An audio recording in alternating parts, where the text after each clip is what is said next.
Hello, and welcome to Tadaima. My name is Kristine Aono, and I have the pleasure of hosting this evening's interview. I'd like to take this moment to thank John Tonai of the Japanese American National Museum for inviting me to host this program. John has played an instrumental role in creating Tadaima's programming, hosting all the artist interviews last year. I was honored to have been one of the artists John interviewed. And a huge thank you goes out to Kamiko Mar. Tadaima is a group effort, but we owe so much to Kamiko for her kind leadership, impressive organizational skills, and tireless commitment. In fact, Kamiko is behind the scenes right now, facilitating this live programming. Tonight's program is titled Resilience, a Sansei Sense of Legacy, and features Gail Enns and Jerry Takigawa.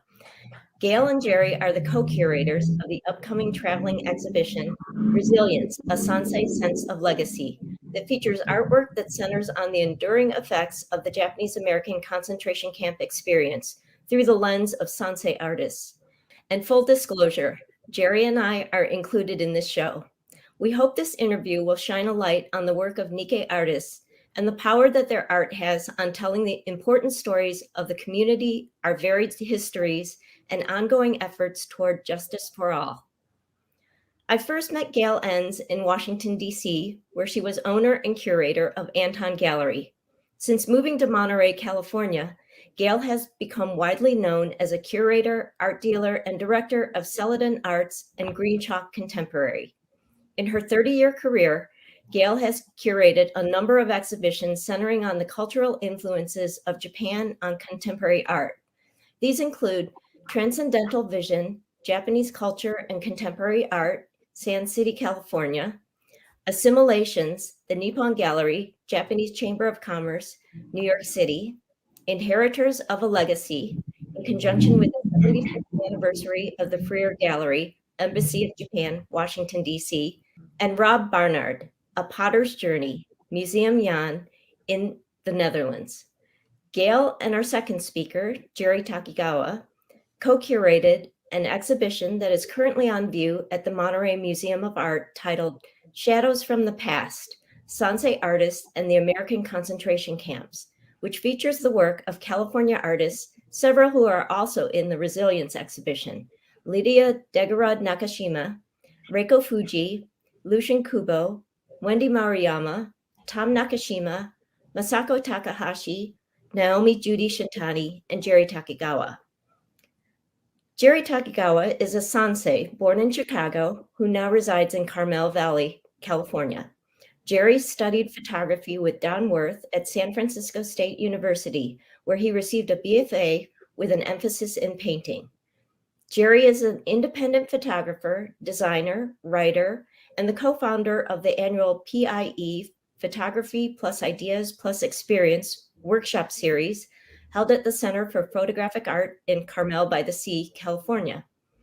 Jerry's work has been exhibited nationally and internationally in museums, galleries, and alternative spaces, including the San Francisco Museum of Craft and Design, Los Angeles Center of Photography, Sonoma Valley Museum of Art, Santa Barbara Museum of Art, the New Orleans Photo Alliance, Griffin Museum of Photography in Massachusetts, Providence Center for Photographic Arts, and venues in international cities such as Bologna, Rome, and Venice, Italy, Paris, France, and Moscow.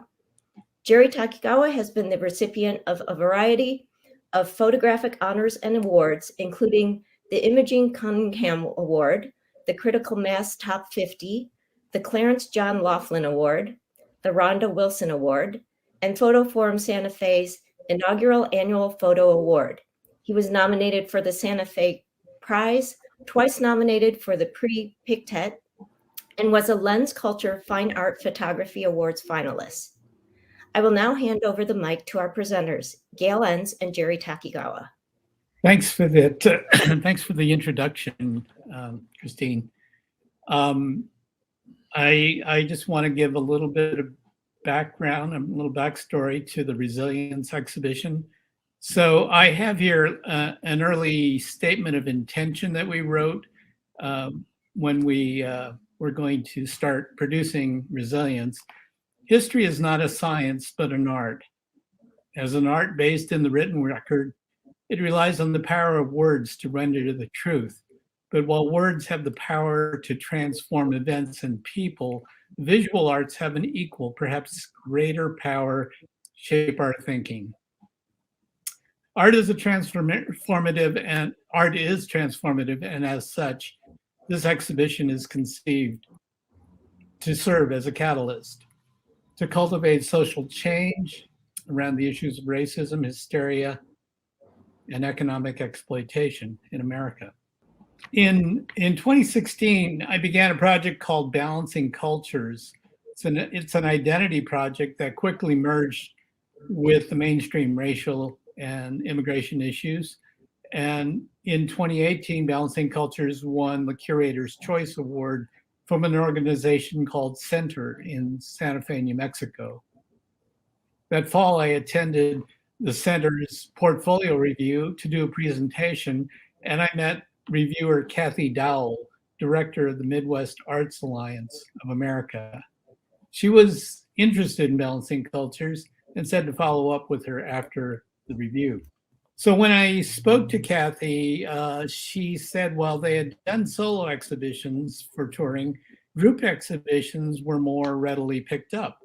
So I contacted Gail Enns of Celadon Arts, and Gail and I had worked together in the past to create an exhibition called Transcendental Vision, Japanese Influence on American Contemporary Art. Gail had several contacts with Sansei artists, and we began our search. So Midwest Arts Alliance spent a great deal of time and resource to vet our project, literally about 2+ years. They deconstruct the entire production, including all costs associated with traveling exhibitions, including marketing and educational programming.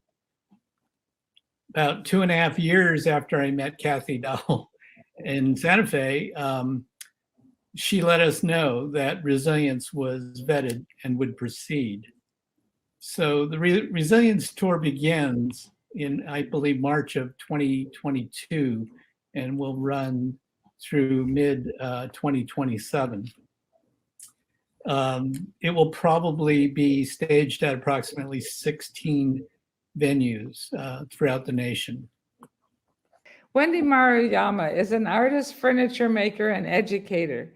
In recent years, she has transitioned from the making of traditional craft objects into the realm of social justice. The pieces in Resilience are focused on Japanese incarceration. The entire tag project consists of 120,000 replicas of the paper identification tags worn by those incarcerated at the time they were being relocated, and a few objects are included that were saved from the camps. They are grouped into 10 sculptural bundles and suspended from the ceiling. Each bundle represents one of the camp. The sculptures evoke a powerful sense of the loss endured by the incarcerees and the sheer number of those displaced. In Resilience, we have used 3 pieces from Wendy Maruyama's tag project: Tule Lake, Heart Mountain, and Gila River. A Question of Loyalty is a wall sculpture. In the wall sculpture, A Question of Loyalty, Wendy Maruyama uses photo transfers of the questionnaire and the words yes and no, which are superimposed over images of one of the campsites. The sculpture addresses the fact that whether you answered yes to either of these questions asked still meant that the same outcast that you stayed in the camp.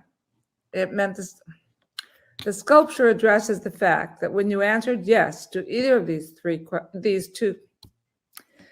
sculpture addresses the fact that whether you answered yes to either of these questions still means the same outcome. You stay in the camp. If you were a no-no boy, then you went to Tule Lake. There were many who answered yes and fought in the 442 Infantry Regiment. Wendy Maruyama is a Sansei with a somewhat different family story. After Executive Order 9066 was issued, instead of going into a camp, her mother's family chose to self-evacuate from San Pedro, where they had a fishing business. Maruyama refers to people who made this decision as invisible incarcerees, in that they suffered a different set of circumstances and discrimination on the outside. Her mother's family eventually made their way to Colorado. This is Roger Shimomura painting American Infamy #6. And I first saw Roger's work at the Tacoma Art Museum back when travel was a normal activity.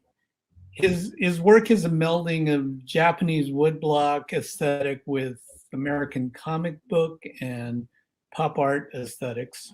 They're all fused together to voice an expression of Japanese American history, very satirical and acerbic. Roger's work is in the permanent collections of over 100 museums nationwide, including the Metropolitan Museum of Art, Whitney Museum of American Art, Museum of American Art, National Portrait Gallery, and American Art Museum, and the Smithsonian. His paintings, prints, and theater pieces address socio-political issues of ethnicity. Roger was born in Seattle, Washington, and spent 2 years of his childhood at Minidoka camp in Idaho. Today, Roger lives and works in Lawrence, Kansas. Kristine and I met in Washington, D.C. However, it was in 1992 when her work was included in the exhibition Relocations and Revisions, the Japanese American Internment Camps Revisited, curated by Noriko Gamblin at the Long Beach Museum of Art, that I first saw her art. Tom Nakashima, an artist I've long represented, was also included in that show, as well as Roger Shimomura, whose work is also in Resilience. Kristine's work in that show, The Nail That Sticks Up Furthest, haunted me for years. And when Jerry asked me for artists to include in Resilience, she was the first artist I selected.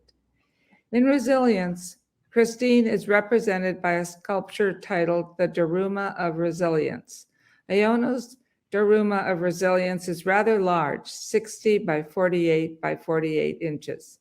It is covered with text, copies of testimony from camp survivors, copies of family letters, and other printed material depicting acts of resilience throughout history. Visitors are encouraged to write their wishes and hopes of resilience on yellow sticky notes that will be added to the sculpture. The Japanese legend of Daruma is that of a Buddhist monk who meditated so much that his arms and legs withered away. He became a symbol of dedication to a goal and resilience through adversity, always bouncing back after a fall. When someone receives a Daruma, they make a wish and paint in one eye. When that goal is achieved, they paint in the other eye. The sense of hope is a component of gamin and resilience. On seeing an image of her work, Tom Nakashima reflected that I kept a Daruma at Anton Gallery in its early days with one painted eye. I told him then that I would fill in the other when we all became successful. I haven't done it yet. The jail image by Tom Nakashima is based on the steel cages used to house certain Japanese Americans while already incarcerated behind barbed wire and machine gun towers at Tule Lake and Manzanar camps during World War II. Tule Lake Manzanar Jail is also a metaphor for Nakashima's concern about the encampment outside El Paso, which housed some of the 2,000 migrant children near Crystal City, another of the incarceration camps. Tom Nakashima has made a 4-panel ryobu to juxtapose past and present themes in his work in such a way as to bring new life to a different time. Nakashima unites themes of sanctuary, cage, and portrait under the general theme of incarceration. The portrait theme is represented by his uncle Ted, who wrote an essay for the New Republic titled Concentration Camp American Style, which is collaged onto another panel in the screen. The Minidoka cage addresses the events on the U.S. southwestern borders, and the last panel, Sanctuary, is derived from paintings by Giotto and Sasetta. On the verso is the writing from Concentration Camp American Style by Ted Nakashima and the Guards Tower from Tule Lake. We're looking at Reiko Fujii's Detained Enemy Alien Glass Kimono detail. So it's a close-up slide of there's thousands of pieces of glass that are fused together to make 224 squares, each containing a photograph of one or more of her relatives. So resilience artist Omi Judy Shintani said, Reiko's piece reminded me of shrines honoring self-exploration, family, ancestors, and unsung heroes that she has crossed paths with. When Reiko slips into the translucent shrine of one of her glass kimonos, her ancestors are walking with her, the tinkling crystal sound calling them forth. We see the full piece there. Reiko's unique and courageous expression, like many resilience artists, is drawn from confronting deeply felt emotions of pain, sadness, and anger. Yet these emotions are transformed into objects of power and beauty, transforming the viewer in process. Judy Shintani's deconstructed kimonos reflect a loosening connection to her ancestry and culture. They represent both the personal and liminal spaces where the transformation of tradition, culture, and structure take place. She cuts away the design to bring light and shadow to the kimono, transforming the beautiful yet restrictive traditional garment into a new form for creative interpretation. She reduces the kimono to a skeleton, a web, yet the garment still retains its elegant and simple structure even after deconstruction. Shintani honors the cutout pieces in altars below each kimono, which act as holding places for the parts, as lessons have died to make room for new experiences. Shintani says that she felt somewhat uncomfortable as she cut up the design on the kimono. I'm destroying a symbol of my Japanese culture. I wonder, who was the woman who wore it? What was her life like? The cutting becomes a meditation. Then she explains, during World War II, anything Japanese was burned, such as books, dolls, clothing. After families were released from the camps, the goal for many was to assimilate and be American. For some families, it was difficult to hold on to tradition. The process, she says, becomes a strange and wonderful paradox that by cutting away, I feel closer to my Japanese heritage. Mending the Past by Lydia Nakashima Degarrod combines paper made from mulberry bark, a traditional element of Japanese papers, and yerba buena, a Latin American herb known for its healing and soothing qualities. Each of the 12 papers has been stitched using boro, the Japanese technique for mending torn fabrics.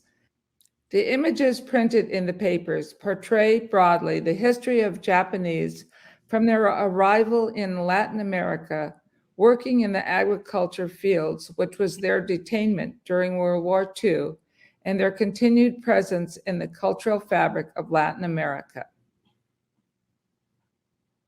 Lydia Nakashima Degarrod is a Sansei Chilean Japanese.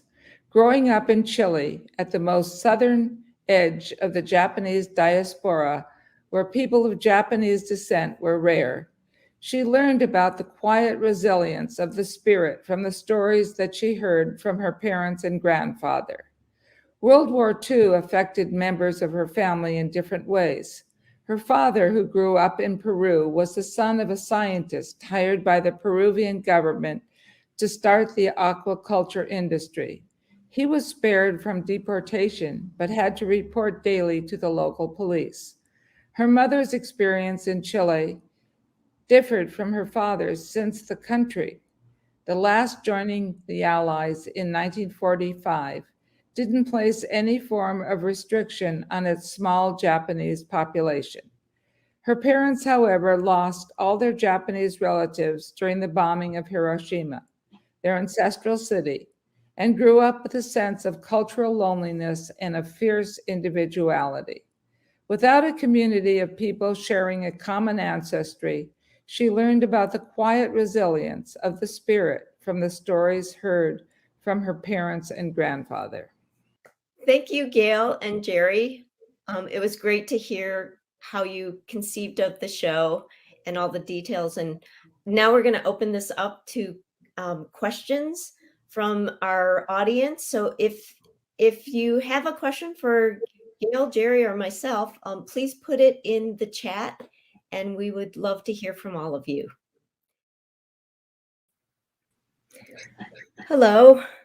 I think we're going to get Gail in just a second, but I wanted to just go ahead and start with some questions. I know I have a lot of questions for both Jerry and Gail.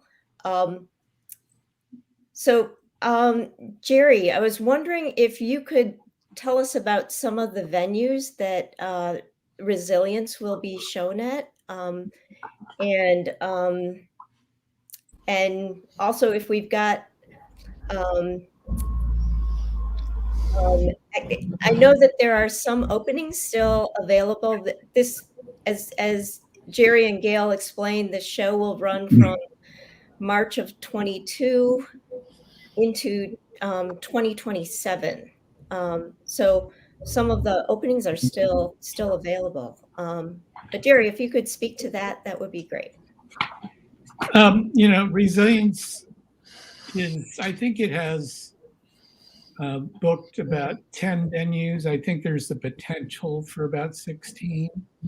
And, it really includes, like universities, historical societies, art museums. And I think of particular note, the Washington State Historical Society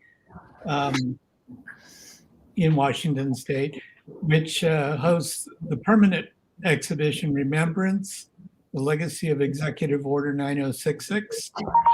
And also of note is the Illinois Holocaust Museum and Education Center.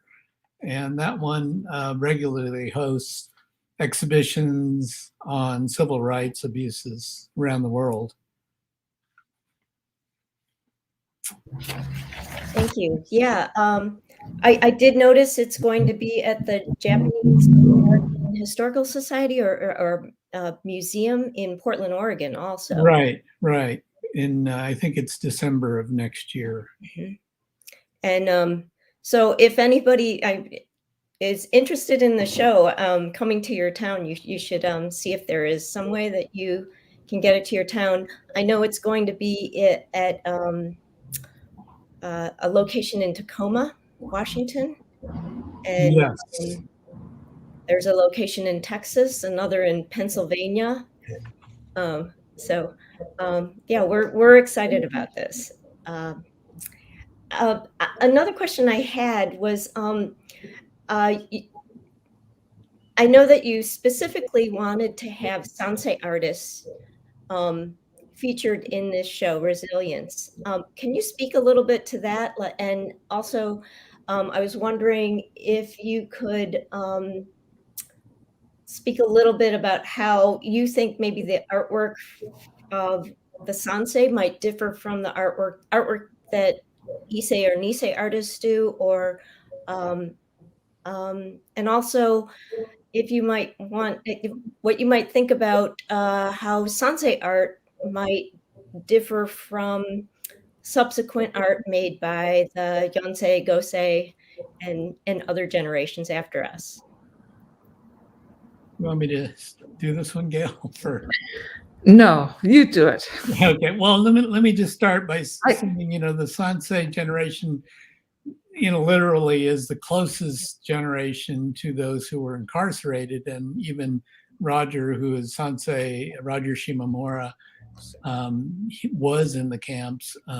So just that proximity of time and location to those people, it was where that silence of Gammon gets transferred to the next generation when unspoken, it's psychology would say that, those things, even if they're not said, those feelings are transferred. And I guess, in a sense, I mean, in my own, I can speak for myself, saying that I spent a good deal of my life behaving in a certain way and not knowing exactly where that came from. And that was, social and environmental justice issues were really powerful to me. And I wasn't really clear about what was the motivation until I started doing the Balancing Cultures project about 5 years ago. So I start to see how, how that transfer happens and how powerful it is. And I think all the artists are, reacting at different times in their lives, some much earlier than I did. But, it's still the idea that, this generation felt much more strongly about what needed to be said. And I also think that, subsequent generations are getting a lot more creative and a lot more bold about how they're doing it. And it's pretty exciting, I think. Anything else, Gail, there? Well, I've known a lot of Sansei artists for years and really never really heard much about their experiences until I've gotten to know them like maybe 10 years, and then they would open up. So it's been a very interesting experience. And I think that it's just a matter, we chose Sansei artists for this show because they are the last generation to have direct contact. And also because they have their own point of view. Like Jerry, you came to this late, and other artists in the show didn't think about it till they were adults. And I think that adds, people have opened up. But like Tom Nakashima said that his icons or the objects that he's used have changed with the years. They change if it's they seem to have a different identity at different times in his career. But then in this show, he went back and started talking about how all of the objects are objects that he has are all due to his childhood when he would visit his uncle and his other relatives who had been in the camps. And so this was pivotal to him. And he's been using these icons as different things, like the cage was a chicken coop. And you could say that it's how the people were taken to the camps thinking that they were safe, and they weren't safe at all. So things in his work change, but I think that's why we chose Sansei artists, because they're reflective of a period that they've heard things, they've heard the stories, and they're not reluctant to talk about them like their parents were. Thank you. We have a number of questions in the chat, and I do want to get to those. Some of these questions kind of go back to my first question, which was about the different venues. So I'd like to go back to those questions if you wouldn't mind. Paula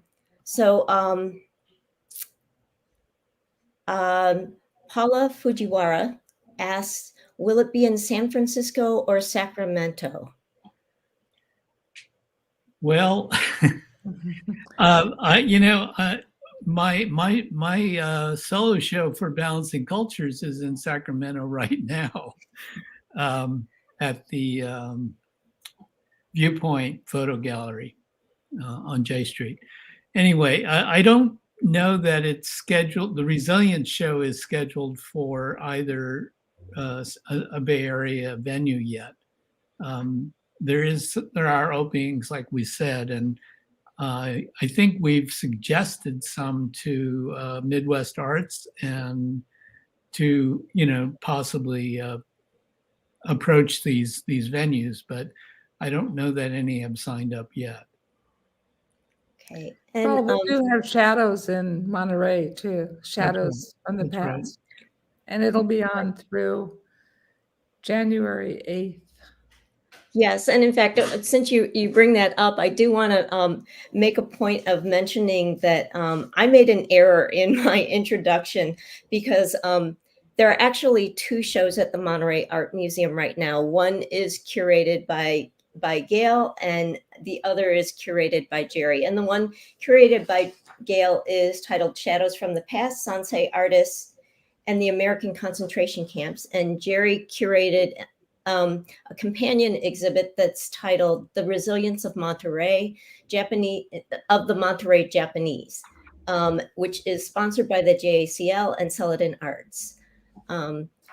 Sorry about that, but those two exhibits are currently on view. How long are they up for? Both till January 8th. January 8th. Okay. Through January 8th, but they're very compatible. We formed them together. Jerry helped me a lot with Shadows, and I was in on the other. But one is very good because it points out the historical associations of the Monterey Peninsula and how Monterey was considered a sanctuary city after World War II. It welcomed the residents back, unlike some of the other nearby towns. Great. Fuji Design is asking, what was the opening date of the exhibit? Was the opening date of the exhibit always planned for 2022, or did it get pushed back by the pandemic? We think it did. As I think Midwest Arts Alliance has their own particular way of vetting a project for touring. And Gail and I needed to obviously create and propose the exhibition itself. It got worked to a place where it was transportable and flexible in terms of being able to be moved. And then they actually do all the work as if it were going to travel to any destination, and they have all the costs and kind of details necessary to make that happen. And then they go out and market the thing to test venues. And I think after a while they needed to get a certain number of people interested before they could greenlight something. And it took well over 2 years for that to happen. So it was really their process. The pandemic did push things back in the sense that it was hard for venues to commit to time slots, because they didn't know what they were going to be doing. But I guess eventually got pushed out far enough. And I think we were told when we started that it would take 2 years anyway. So they're not that far behind, and we had that much interest anyway. So it's nice to have it started, and it will gain some momentum because they're constantly marketing it anyway. Okay. And Sandy Sugawara, hello. Glad to see you here. She's an amazing photographer. She's asking if it's going to be in the Washington, D.C. area. We wish. Oh, yes. We've suggested several venues, but I don't know if they've been taken. Yeah, it would be great. If there are any leads to, to venues that might want to host the exhibition, definitely let us know. Two of the artists, yourself and Tom, are considered Washington, D.C. artists. So it'd be nice. It would be great. Yeah. Oh, and also I spent a few years there. Right. Yeah, that would be a great location. And let's see, we also had a question asking if there is going to be a catalog from Paula. Paula asked if there's going to be a catalog. I don't know that it's really part of the program for Midwest Arts to do that. There is one for Shadows from the Past. Right. Through the There's a beautiful catalog. Yeah. Yes, that's a beautiful catalog. I really encourage people to try and go see that. Let's see. And there was a question.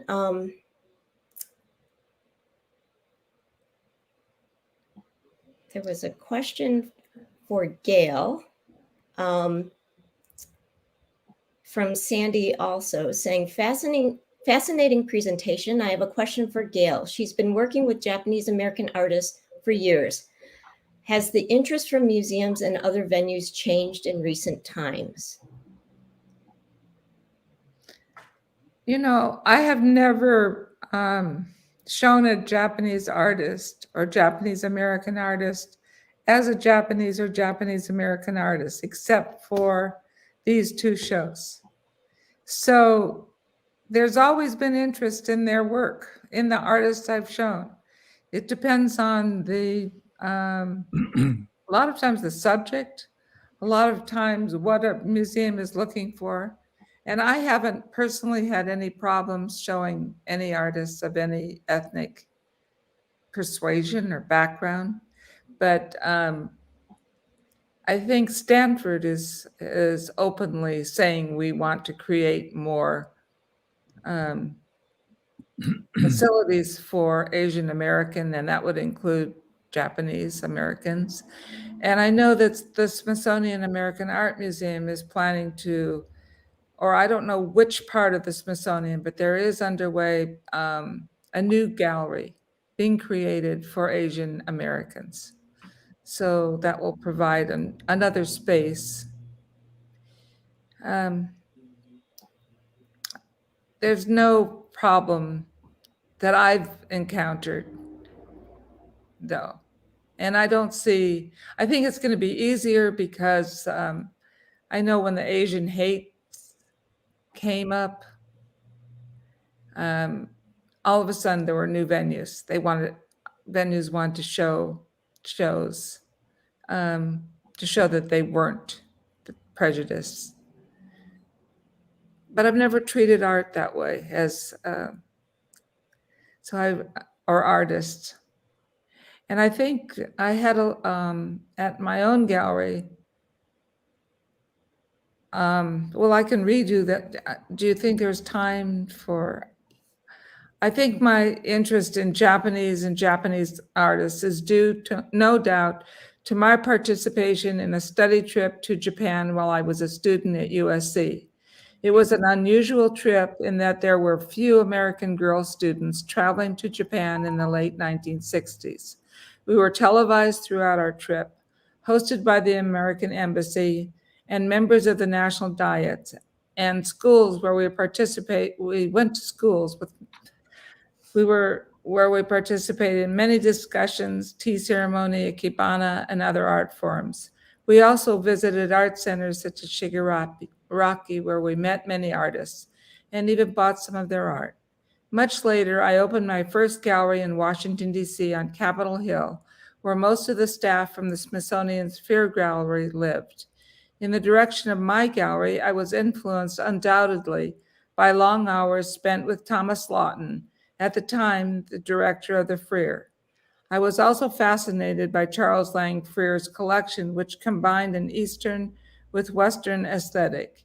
Its curated collection of Asian art, coupled with Freer's private collection of Western art, is sublime.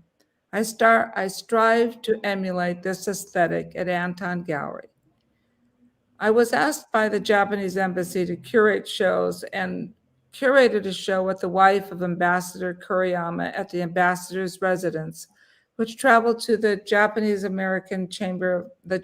Chamber of Commerce in New York. I showed many artists at Anton, but most of the Asian artists were Japanese or Japanese American. I showed Tom Nakashima because I saw his paintings on a daily basis as he lived in a loft above the gallery. I saw his work long before I met him, however, or knew that he was Japanese American. Some of the artists in Resilience and Shadows were selected because I was already acquainted with their work, or they've been in other shows that I've curated. Some were recommended by other artists in the show. I've known Roger Shimomura through a show he once did at the Monterey Museum of Art. We had dinner together, and I spent a day showing him around Monterey. And he's also a friend of Tom Nakashima's. So it's always relationships, but I think if I hadn't had such a strong relationship with the Freer Gallery, I wouldn't have had the feeling that I should do a gallery based on the East and West aesthetic, which also really came to me as a Californian, raised near Los Angeles. I'd always been very associated with architecture, etc., influenced by the Japanese. And I think that continued in Washington, D.C. I was really surprised to visit California once and go to many galleries and not see the influence of Asia on galleries, being on the Pacific Rim. Thank you, So Gail. but I really do think that most of the artists I showed had some influences of East as well as West in their work, whether they were Japanese or Chinese or WASPs. You know, I was in a show in Houston last year in the fall, and it was called Now You See Me, and it was all Asian artists. They were all photographers. And, you know, the Now You See Me title, I think, is reflecting back to Asians being invisible in a sense. And so it was kind of like, you know, this is sort of, you know, what we look like to the world. And they were all different artists doing, you know, different styles. It wasn't really any specific theme, but it was just their art. And I had never been really in a show with, you know, Asian photographers in one place. And it made me think that, you know, in a way, there is probably as much, there is some kind of an invisible, you know, kind of barrier or ceiling to the ability of Asian artists to maybe be recognized. And it may be partly just because, you know, the people in charge are generally white or European in a sense. And I think there's, you know, there's going to be a little bit of a focus on what they understand. And I think there's a different kind of aesthetic, a different kind of voice that comes from an Asian artist. But, you know, it's just, I'm just sort of becoming aware of that, you know, from doing this my whole life, 50 years of working, that, you know, that is, because they were asking us, do you think that's a barrier? And I think it probably is much more than we're letting on, in a sense. Well, you could say that, but And we can also feel that. But I think that actually the biggest change to me as an art dealer was that in the beginning, I had a lot of trouble finding women artists. They Same didn't thing come with into women. gallery. You're right. No, And finally, I would do a show of women artists, and I realized I wasn't getting the same kind of press. I wasn't getting anything. right. So I did a show and I just used their last names. And I did get a review. I did get a lot of people coming in, more people, by just not using their names. Right. But I never found that. Tom Nakashima was always a favorite artist in Washington. But of course, he was male. So I thought the differences between male and female were greater than race, at least at Anton Gallery. Yeah, no, you're right. I mean, the statistics are probably very similar in terms of how many female artists you may see, listed in collections and museums.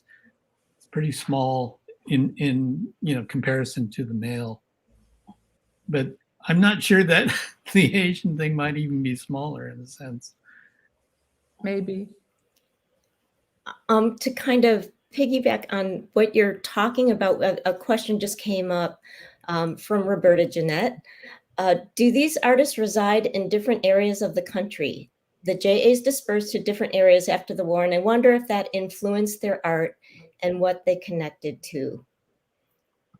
Yeah, the artists are scattered around the country, right? And Yes. And I'm sure you're gonna pick up influences from where your environment, the environment you're working in. It's definitely going to affect your artwork. But yeah, it's true that I mean, my family came back to Monterey, and it's been written about some of my work that if it wasn't for the war, I would have been born in Monterey, but I was born in Chicago. So, well, in Transcendental Vision, after that show finished, I realized that it was the influence of Japanese culture on contemporary American art. And it was the diaspora after the camps closed, the people who couldn't come back or didn't want to come back or afraid to come back and went to more acceptable places, they actually spread Japanese culture. And that was one of the reasons I really wanted to do this show, because I felt with Transcendental Vision that something was sort of unsaid. And there were several artists in that show. Masako Takahashi, for instance, is in this show. It was in the Shadow show. Mm-hmm. And there was a story, a deeper story on the peninsula. And I just felt that. But I did also feel that Japanese culture spread because of the diaspora, because of at the closure. And I had never thought of that. The whole time we were doing the show, I didn't think of it. It was only afterwards. So it seemed like this was the last, a show that needed to be talked about. And also that just not Japanese Americans understanding this, but spreading this this terrible thing that happened to everyone and making it a part of all our history. I think Susan Kamei has written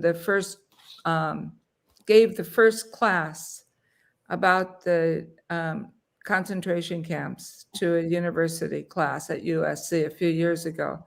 And she just wrote a book, but it's not common knowledge. In fact, people associated with this show in Stockton and at the museum didn't know about it. Wow.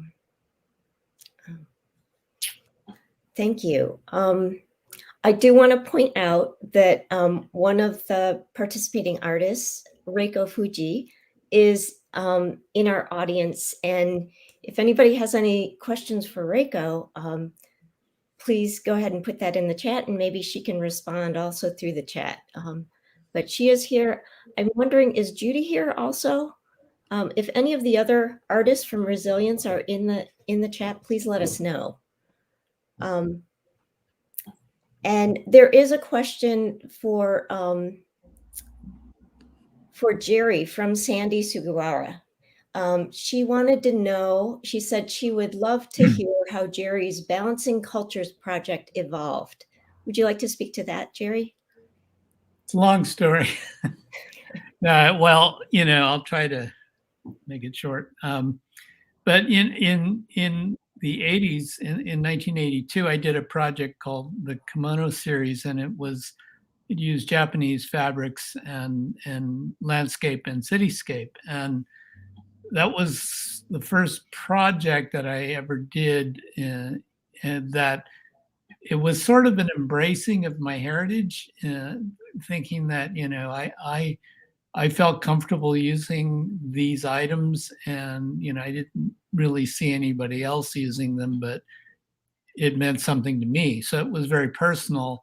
And, I think personal, when it gets combined with your artwork, is what makes artwork really viable. But I went from that to a project that was sort of a black and white project with using fabrics again, but it kind of evolved.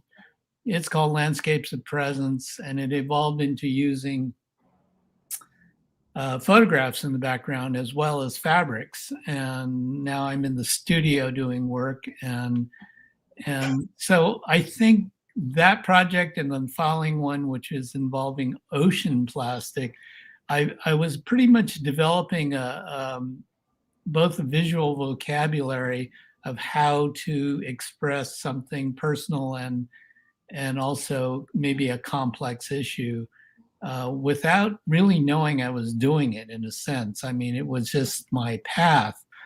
And after, the false food, the plastic images, it was called false food, was exhibited in Transcendental Vision, which Gail and I worked on. And I kind of realized doing that project and being in that group that I needed to kind of confront this thing with the concentration camps, but I didn't really know how I was going to do that. And then my mother passed away, and cleaning the house, we found these photographs of my parents and grandparents taken in the camps, and I had never seen them. And this is, I'm so far along in my life, and I had not even seen these photographs. And the photographs really ignited the spark of wanting to explore and examine that whole thing. And I did a lot of research, and I was totally shocked that all those sort of sounding innocuous stories that I heard about camp turned out to be kind of a big smokescreen for something much bigger and much more tragic than they were letting on. And I was pretty much blown away by that. So I started the project, and I was very, very nervous about doing the project because, it was a family secret, apparently, and I was going to make it public. And so when I first showed those images in a very, very small venue, I was pretty nervous, and they were well accepted. And it's that idea that the things that you do that are the most personal are often the most universal, because it's the things that people really kind of wish that someone else would say. People like it when somebody else is vulnerable, because they can relate to it, but they're afraid to do it themselves. And so that's how that project kind of came to be. Hopefully not too long of a story.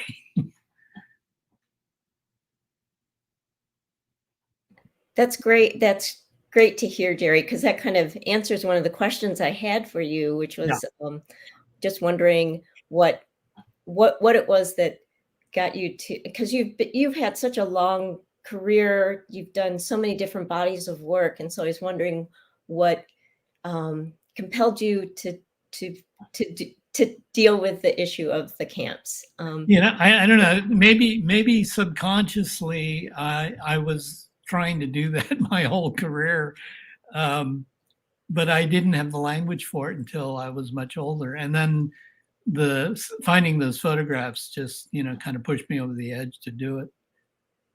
And it took me about a year or two just thinking about it before I did it. That's really great to hear that story. We do have Naomi Judy Shintani in our audience also. So if anybody has a question for Judy or for Reiko Fujii, please go ahead and put that in the chat. I do have a question for Reiko, and that was I was wondering if from the very start she knew that piece would be a performance piece, because I think that that's just such a great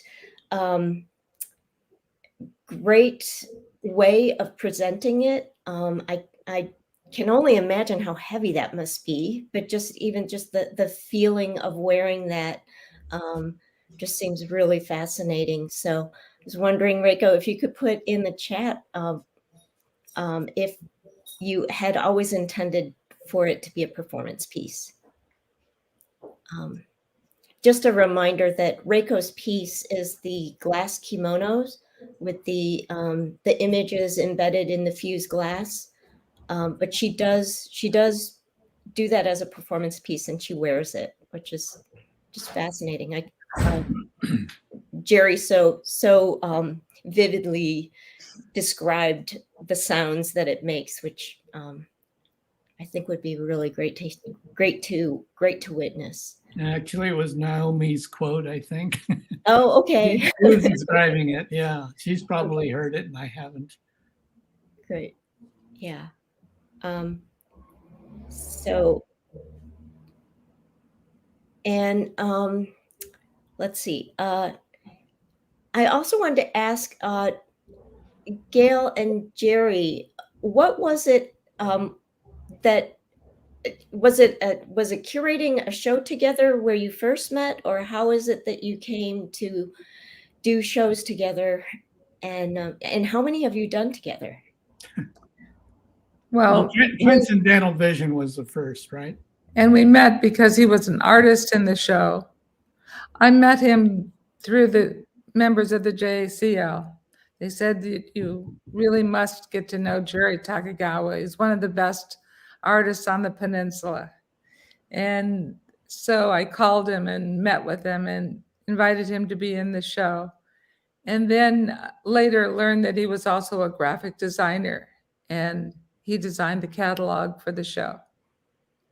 And then I had, for a brief 3 years, I had a gallery here, and he was the first artist I asked to show.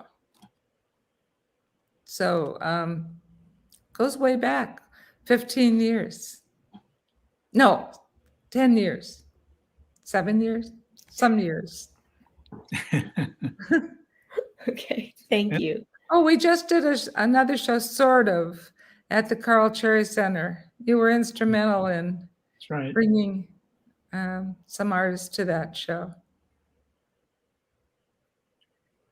Yeah, when you stop and think about it, there's been a lot more. And just the resilience itself was a 2-year going to meetings every couple of weeks, trying to get that to happen. So it's a lot of work putting these together. But yeah. Right. Yeah. And then involving the JACL too was interesting, and we felt it was very important, at least at the show in Monterey. Mm-hmm. Yeah, involving community groups is really, I think, a very important part of describing it and being really true to having community input. I think it's sort of the movement is toward that that. And also, I think it's very important for organizations like the JCL to understand that an art exhibition can be a way to push through a message, to say something, to make a point, to be important, and for them to back shows like this and other organizations on their own, that you can say more in an exhibition like this than writing, well, I think writing a book. More people will see it. And when Stockton, San Joaquin Delta College in Stockton showed the exhibition, it was all online because with the height of the pandemic, hundreds of people saw that and learned about something in their history, California's history, that they hadn't known about. That's anytime there's a totalitarian regime coming in, they'll clamp down on the arts, and that sort of gives you an idea that, you know, the power that art has to move people and to, you know, because it goes to the heart, and that's how you can, you know, kind of get people to see something differently. Kristine, when you had your show at the Women's Museum, was it about the which pieces did you show? The exhibit at the Women's Museum in Washington, D.C., the National Museum of Women in the Arts, that was relics from camp. And that included, I worked with the local JACL group and the local Japanese American community. And that's it's actually had 4 different variations of it. Started with at JANM, at the Japanese American National Museum in LA. And that was one form of it. And then it went to the Women's Museum. At the Women's Museum, Angela Adams was the curator. At JANM, Karen Higa was the curator. And then it went to Chicago for a time, and then went back to JANM in the new building. That was a while ago. And now it's in a, I guess, a 5th variation of it as sort of a semi-permanent display at JANM. But yeah, that was at each venue that was working with the local communities. It was, they were the key part of the exhibit. To me, they were the biggest, most important element. And in fact, that's one of the reasons why the title of the show included the Japanese American community in the title, because I felt that they were just too important. Thank you for bringing that up. I do want to point out that Reiko Fujii has responded to my question about wearing her kimono, her glass kimono piece. And she said, the glass kimono weighs about 28 pounds, and she did make it to wear. She said, about a month after I made the first kimono, I found out that one of the ways to call back the ancestors is the sound of wind chimes. I was so surprised. And let's see.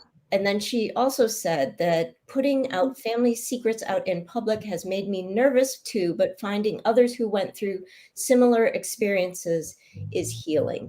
I think that's in response to what Jerry was saying about talking about those family secrets. And yeah, thank you, Reiko. Let's see. And if Judy Shintani is here, I also had a question for you. Let's see where, Naomi Judy Shintani, I should say. I wanted to know what inspired you to create your series of deconstructed kimonos. And if you could talk about the process of cutting the kimonos and what that experience is like for you. I also had a question. I was wondering if because I've seen photographs. I unfortunately haven't been able to see your work in person, but I've seen photographs of them, and I've always been very intrigued by the shadows that are cast on the wall from those cutout kimonos. And I was wondering if that is also a deliberate aspect of your work. So if we'll give her some time to answer those questions. Unfortunately, she can't just speak to us. But in the meantime, if there are more questions, please put them in the chat. And I have a question for, let's see if I can find it. I have a question for you about some of the other work that's in the exhibit. One is about if you know what the answers to these are, because I know that this might be kind of difficult to answer, but in Roger's work, the two pieces that you're showing in the Resilience show, I was wondering, Roger, he has such a large, long history of amazing work. How did you come to choose the two pieces that are in this show? They were the work that was available. Okay. Okay. But there was a surprise moment. There was a fire in the studio where his works were stored. So he was very worried that they wouldn't be available. And we went through about a week of wondering what's happened. I think we went through different pieces too, because we did. Yeah, it was what he had at the time when we were talking to him. And the fire, we changed.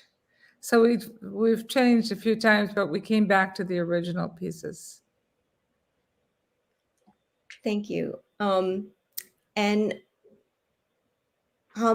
Jerry, I had a specific question about one of the pieces that you're showing, which is Traces of Misconduct. And I wanted to know, when you did this series of work about the camps, where you have a photograph and seems like an archival photograph and physical objects, what came first? How did you pair those objects? What came first? And could you tell us how, specifically on the one that is called, the one that is on the website of the Mid-America Arts Alliance? That's the one, Traces of Misconduct. There's some writing on there, and there's maybe, I can't tell if it is some sort of like a vine, or if that's metal that's coiled. Could you tell us a little bit about that? Generally, there's a background photo, which, I will usually print out of focus so that it feels either fading or in the background. And then there's a kind of a concept or intention or message that I kind of want to make, I want to say something about. In this case, the Japanese kanji that is on that picture, my grandfather kept an address book, and when he was sent to Bismarck, which was a military prison, he had fellow prisoners, write down their addresses. And I think this was probably about the end of about a 5 or 6 month stay there, and they were being sent to different places. And I'm kind of putting this together, by looking at the timeline and such. But he never really told me this story, but I pieced it together later. Somebody had translated all the kanji in his address book on little yellow pieces of paper into English. And the one for traces of misconduct reads, we, a group of 174, left memorable San Francisco and arrived state capital Sacramento at 7 a.m. February 23rd, 1942. After 3 days and nights on a train, we arrived at Bismarck City, North Dakota, Fort Lincoln Relocation Center at 1 p.m. February 26, 1942. And it's signed Shigeo Kita at Bismarck, 26 May 1942. So this message, somebody wrote it in his address book, like signing a yearbook or something, but it felt like such a in case we all die, this is what happened, is what it sounds like to me. And in the end, I mean, all of these fellows that were, the elders that were taken to the prisons that are military prisons, I mean, when I say traces of misconduct, they're just really thin kind of reasons to be arrested. It was just that they were business leaders or community leaders and essentially head of household, and that was it. So, it's just these details that were written down like breadcrumbs, somebody leaving something in case they never, they didn't know where they're going. If they disappeared totally, they might find this. And it was as much information as he could give. So anyway, it's sort of the branches, the little twigs that are in there. I don't really know. I kind of place a lot of those artifacts pretty intuitively, and it just has a barren feeling, kind of a rough-edged, I don't know, maybe not too hospitable, like barbed wire, essentially. Mm-hmm. Yeah, I find it really interesting that, I mean, I know there are these two elements that keep popping up. It's definitely throughout my work, and I've been working with the subject of the camps since the early 80s. This right. But there are two elements that keep popping up, and we can see it in all of everybody's work, and that is archival images, these black and white archival images of the camp times, and physical relics. And for me, I know, like, those black and white images, it's about another time, right? There's something so beautiful about black and white images, but it sets it in another time because it becomes about history. It's not the present, right? And those images, because they were photographed, the government hired photographers to take those photographs. They're in the public realm because they use federal dollars to commission them. So that's one of the reasons why people can use those images. And we see them more and more. Back in the day when I was researching, they weren't available online. Densho hadn't made a wonderful library of images and those sort of things. So I was in the National Archives in DC, actually College Park, and going through the actual photographs, which is really cool. I mean, you've got these white gloves on, and you're looking at the actual photographs. Nowadays, it's much easier to have access to those images. Everybody's got a computer, everything's digitized, and you can get access to that. But we see that popping up a lot in the artwork that's being made now. And we see artifacts. Because, like, for me, finding the artifacts was that's a physical presence. There's something that's physical about it, and it brings it into the present day. So, but I find that fascinating that we can see that happen so much again and again in artwork that's being created now. but there are so many different ways to do it, right? I mean, it's like there are so many different ways, and thank goodness, right? But it's almost like that's become our palette. Yeah, because I guess I'm a photographer and a visual person, when I found my family photographs of my parents in camp, it suddenly became a real thing, rather than a story. And it was, because the stories, the story I tell is that, when I was a young person and I found a box of hand carved bird pins in my grandfather's basement, and they were beautifully done. And I brought it up to my mom and I said, "What are these?" And she said, "Oh, somebody in camp made those." And that's kind of the extent of the clues I got about what camp was. It was like just the word.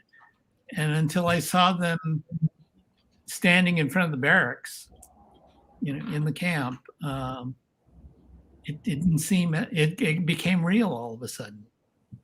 And that was a pretty transformational moment in a way, because I lived my whole life with these little sort of stories, and I know about the reparations and everything, and it still wasn't hitting home. It was still, I was so Americanized, I guess. Yeah, in a sense. I think so. Jerry and I have a similar connection in that we're Sansei that were born and raised in Chicago, in the Chicago area. And for people who don't know this, Chicago, right after the war, advertised itself as being a place that was welcoming to Japanese Americans. And so the population of the Japanese Americans in Chicago ballooned. Many of them, like Jerry's family, eventually ended up moving back. My family moved back to the West Coast, but many years later, maybe 25 years later. No, longer than that. I'm sorry. Much later than that. But where was I going with this? Okay, so but we have a similar background in, I think, that a lot of Sansei have, which I think this is kind of going back to also my question to Gail and Jerry about why the Sansei, and Gail said because we have this, we're the last generation to have this close connection to the generation that was in the camps. And I feel that I had a very similar situation that Jerry had, and I think this is common, where my parents would talk about, oh, we did that in camp, but they didn't tell us what camp was. And if you don't know the questions to ask, you're not going to get answers, especially if you have, my parents tended to be not very talkative. So if you didn't know the question to ask, they weren't going to tell you the story. So it took a long time to find out what camp was. So I think that that's a very, very common thing. But when you think about it, these are our parents, right? These are people we know very, very well, or we think we do know them really well. But it isn't until we're a little older that we really kind of get to really know them, because that experience being in the camps, and for my parents, they were young children. That was very formative for the people they became, the types of Americans they became, and the fact that they decided to raise kids. They didn't teach us how to speak Japanese. They didn't want there to be a question of if we were American. And I know that this is a very, very common occurrence that happened with a lot of the Sansei, but all of the Sansei, it took us a while to find out who our parents really were. And I think that the CWRIC hearings in the 80s helped to get people to start talking about it, made it okay to talk about the camps. For a long time, I think a Right. lot of Nisei felt it wasn't okay to talk about it. Yeah, they did start talking about it when Mhm. in the late 80s, quite a bit. Right. Yeah, well, they were getting questionnaires about, if they were going to be eligible for the reparation. So that brought up conversation. But I just remember, doing the project for Balancing Cultures, I just had so much, kind of pain and anger about what they had to be feeling when they went through what they went through. I mean, it just had to, be a difficult thing. So And probably very unresolved because they were children. So trying to process that is very difficult. yeah.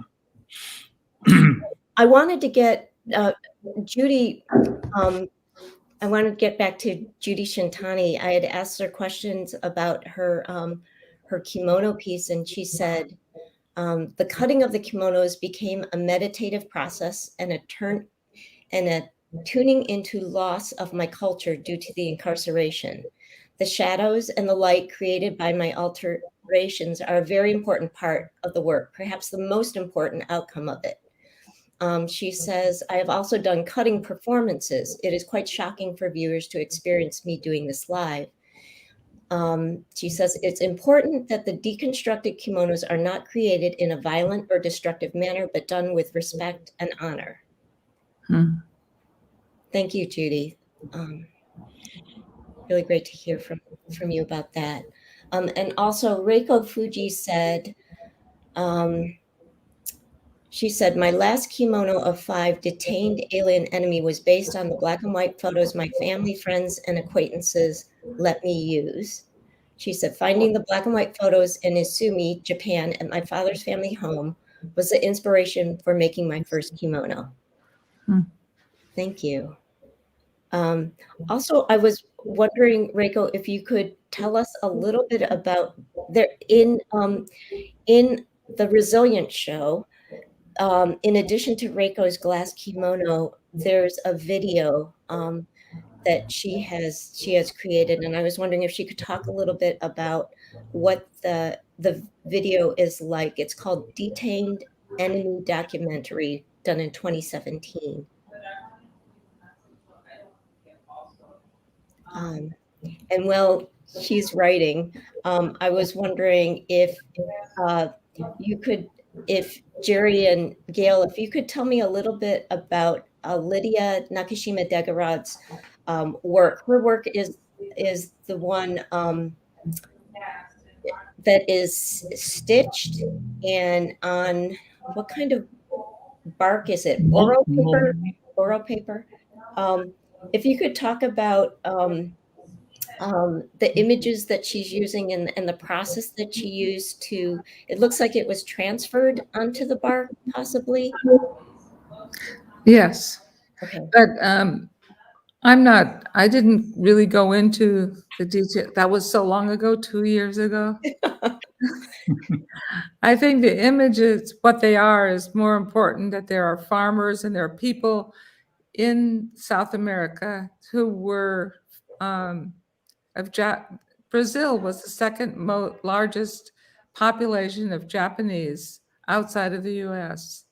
But she's from Chile, where her family was from, and she came to Hawaii, I think, when she was a young person, but she had been born and raised in Chile and really didn't know too much about it. But this piece she did is in homage to them, to her father and her father's generation, who were displaced. A lot of them were taken up here to American concentration camps and deported. And some of them, like her family, had been there since the late 1800s. Her grandfather was asked to develop a water system. So they were treated very well until the bombing of Hiroshima. Until Pearl Harbor. And then life became a catastrophe for them. Her mother, I don't know too much about her mother, but her father certainly.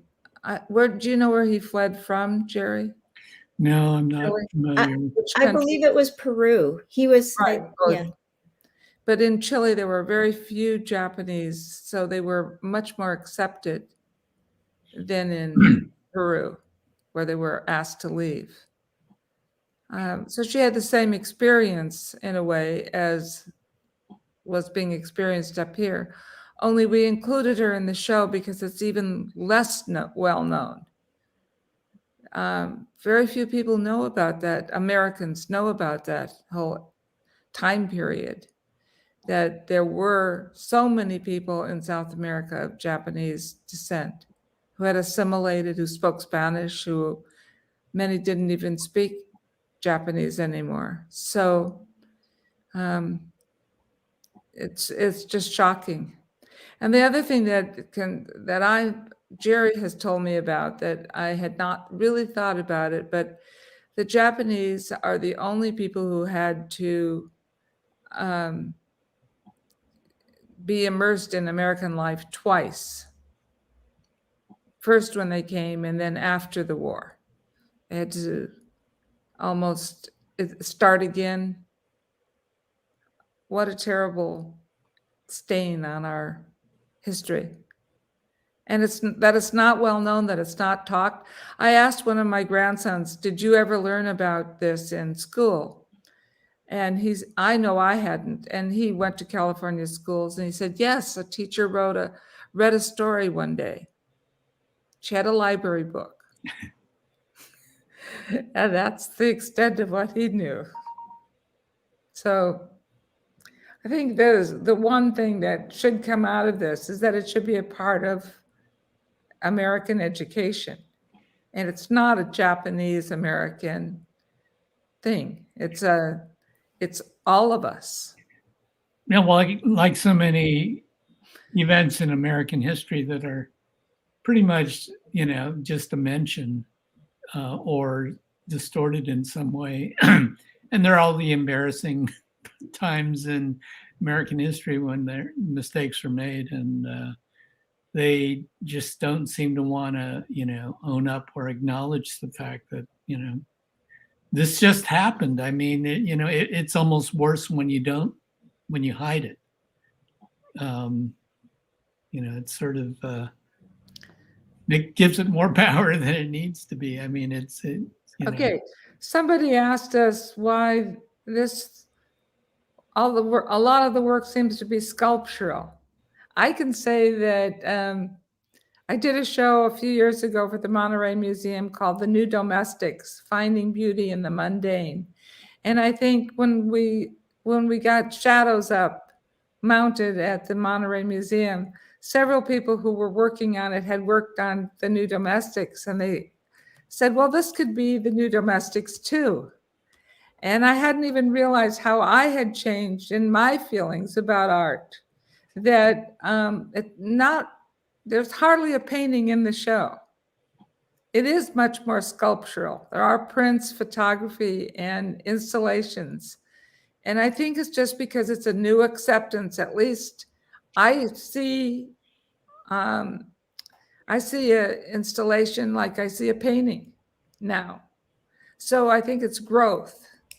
And for me as a curator, it's challenging, and it's very interesting to see that people do like this. But for me, there was probably a time where I wouldn't have been able to do a show like this. So, and well, thank you very much for I mean, as a person who does sculpture and installation, thank you for going the extra mile to make sure that sculpture was included. I personally didn't think that it was sculpture. I just thought it was artwork.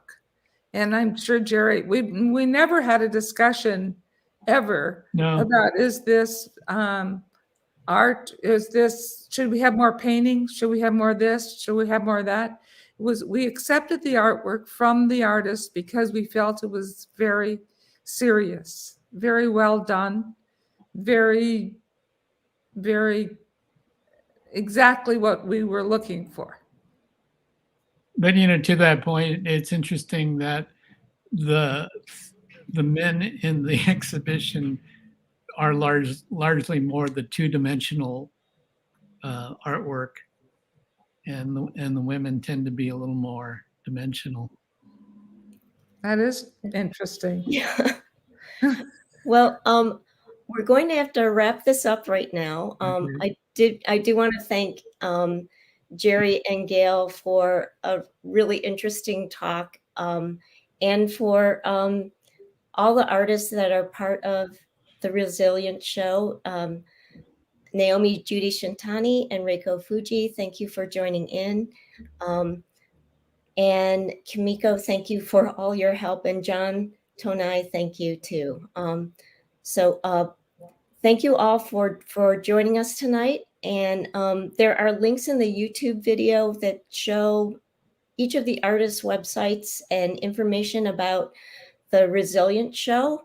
If you know a place in your town that might want to take on this show, have them contact that website. Thank you.